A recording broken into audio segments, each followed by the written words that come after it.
Երբ մենք դուրս ենք գալիս մակերեսային գուշակություններից, սահմաններից եւ սուզում ենք աստղային հոգեբանության մեջ, այստեղ ամենախորը շերտերն են, մոլորակային, փոխադարձ,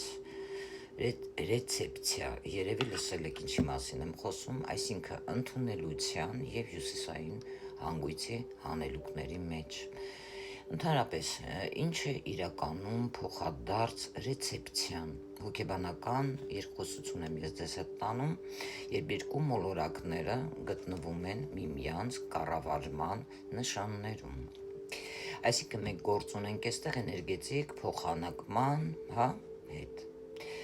Հոգեբանական տեսանկյունից սա կարող է նշանակել, որ մարդու անձի հետ կապված, երկու տարբեր այստեղ կողմեր, օրինակ եմ բերում ձեր գործողությունները, Մարս օրինակ, եւ ձեր մտածողությունը, Մերկուրի, մշտապես հյուրընկալում են միմյանց։ Դրական կողմը այստեղ նա է, որ պլյուս, եթե դրական է, այստեղ սիներգիա կարող է լինել եւ հզորացում։ Այսինքն, երբ այս էներգիան կարող է գտնվել իր բարձրագույն կետերում, դու կարող ես դառնալ ներդաշնակ ամբողջական, մտքերը, գործողությունները այստեղ կարող են գալ համաձայնության ձեր։ Դուք կարողա չպայքարեք ինքներդ ձեր հետ, այլ օգտագործեք միգուցե ինչ-որ մեկի ռեսուրսը, ձեր եսի կամ մյուսի կայացման համար։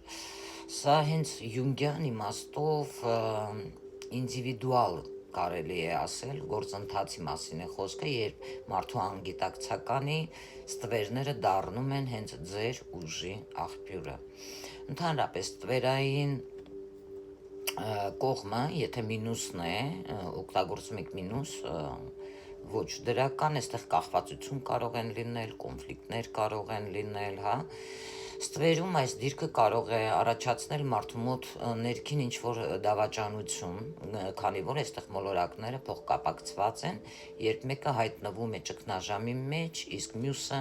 անմիջապես կարող է արձագանքել, առաջացնելով ինչ-որ շղթայական,